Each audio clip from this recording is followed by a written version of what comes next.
Greetings, guys. Welcome back to my channel. My name is Monette, and this is my channel, Evolve with Monette. For those of you that are new here, I'm a professional intuitive empath, and we are coming to you live from London. Well, not live. Maybe I'll do a live while I'm here, but we are live. I am here. So I have the window open, which is so weird. You know, a weird thing that I've noticed? Apparently, in America, they consider us to be morons because all of the windows, every place I've ever been in Europe, all open. And the window here is open as well. There is no AC. Didn't know that before I booked, but there is no AC, which is not something I would even think to know or think about. Like, I would look for that in an Airbnb, but never a hotel. And anyway, it's cool enough here and it's fine and it's all great.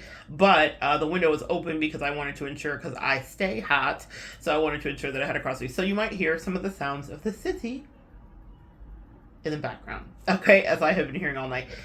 I wanted to talk to you guys about this. I was working with a client not long ago, and she said something to me that, like, I so related to. I also related because we've all been watching Scandival, if you guys know what that is, regarding Vanderpump Rules and Ariana, and someone cheated and blah, blah, blah, blah, blah. When you discover that someone's cheating on you, there is, like, no worse betrayal. And that's why I always recommend to people, if you are doing whatever in your relationships, be upfront with your partner. If you are open in a relationship, be upfront about that, because there are ways that you can maneuver and manage that without it turning into a full shit show. But if that's not your game at all and you're totally monogamous and you find out that someone's cheating on you, like the wind out of your sails. Doesn't matter what. Even if you're not monogamous, I counsel people that are in every iteration of relationships. So the wind is out of your sails if the agreed upon rules are not being followed and someone's being sneaky. And I just heard this said on the podcast, and I also heard it with the client that I was working with. She was like, it was the weirdest thing. I was disgusted with him, but I also wanted him to hug me. I've never had that feeling until I did, okay? I'll tell you about that shortly, because as per usual, y'all know my phone. I had to find an adapter when I got here. I went to a little shop, Adana, never heard of it before, little printing shop. It was so quaint and lovely. I love that printing shops still exist that way. I know they're in America too, but it just seemed very European. Anyway, so I got my adapter and we're back in business, but I got like 5%, so I'm going to make this as quick as possible. But here's the deal. It was the Call Her Daddy podcast, and they were talking to Ariana about this, and the host of the podcast says it was like the worst thing. Like, the person that I would usually want to console me, that had been my life partner, my everything, is the very same person that's causing me pain. And in the most painful moment that they levy to you, all you want them to do is hug you, but you hate them. And you know it can never be the same, and you can't be vulnerable with them. And I just want to let you guys off the hook if you've ever had that experience.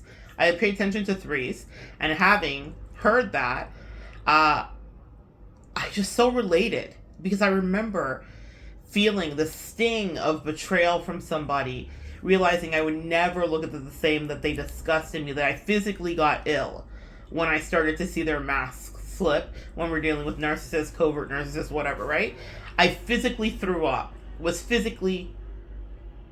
like physically sick for days around them, like The Exorcist. It was crazy. And I remember one specific thing they did to me that was so egregious, so outside of our parameters, so disgusting and mean and purposeful. And I knew it was something, unfortunately, hazard of the job. I knew it was going to be something that they discussed with the person that they were quote unquote cheating on me with. And that just destroyed me, because that had now become their confidant. And I couldn't say, can you just come give me a hug and like, can we just like chill? Like, what is this? So that weirdness of wanting the person that's destroying you to console you. I mean, talk about some inner childhood work. Talk about narcissistic empath dynamics. Talk about empaths in general and codependency. Y'all, when I say I have been doing the work, and you have been doing the work too, but I want to let you off the hook if that's something you've ever felt, because it is a real feeling. It's the weirdest place. I've never felt it for anybody else in my life. I hope to never feel it again. But the person that was destroying me, I wanted to be not just my confidant, but my friend. I wanted them to hug me. It's the last time I wanted physical affection from them. I will remember it forever, so clearly.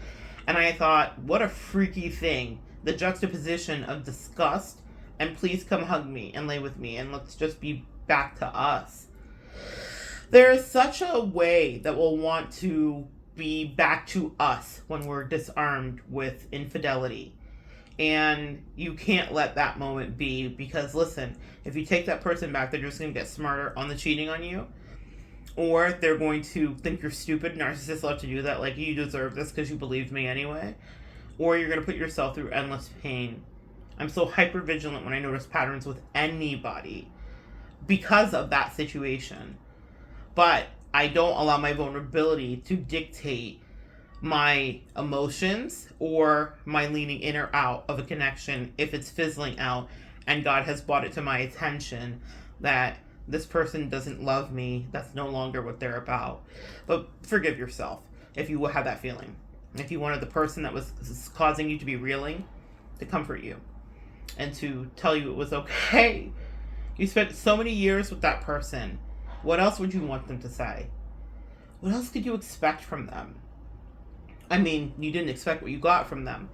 But in that moment, you just wanted it to be a normal thing. So having heard that woman say that on that podcast, Call Her Daddy, referencing Ariana, having my client say that to me, and having had that experience myself, it is real to some degree to want that. You're not crazy. I would advise resist. I didn't say that. What I did do is I called my bestie in, like, just heaping tears. And I was like, the only person I want to comfort me is the person who I now fear, because they were a sociopath as far as I was concerned. And it was such a weird place. So my bestie held me energetically from far away, and she swooped in and did all the rest. But the point is, I will never, ever, ever forget. And I don't judge myself for that moment, because it was the first time I was very in touch with starting to own my feelings and taking my power back, because I did want that hug. But I wasn't going to let someone who had treated me that way ever touch me again, ever look at me again, or even ever have a conversation with me again. I specifically didn't talk to that person again. Like, didn't physically even let her have the light of my voice. Because that even in and of itself would have lifted energy for her. Yeah, it's very real. So have you ever had that happen? Comment below. Have you ever wanted the person that betrayed you to be the person that comforted you in whatever way? Whether it was a hug, makeup, sex, whatever your thing was. It's a way that we sometimes go, but it's an unhealthy way to go. And resist it. It doesn't mean you will not feel it. You are a human. You will feel it. But I resisted it, and it was the best thing I ever did.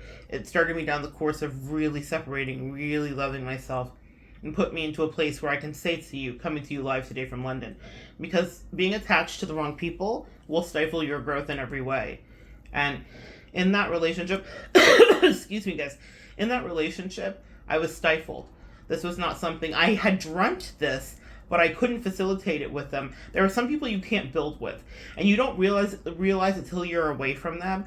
That person was literally corrupting every single freaking thing in my life. I had to take responsibility for my things too, but the way that I have thrived in absence from the doo-doo, the way that I have thrived is astounding even to me. If I didn't watch it happen, I wouldn't believe. And so sometimes that person that's bringing you that pain that you want to bring you comfort is not supposed to be around you, my friend, my empath, my earth angel, my divine feminine, my divine masculine. They are stunting your growth. So you have to let them go. Resist that need to reconnect in whatever way, whether it's a hug on the neck or a hug someplace else. Resist it, because there's so much more of a better self that you're getting to. And if you found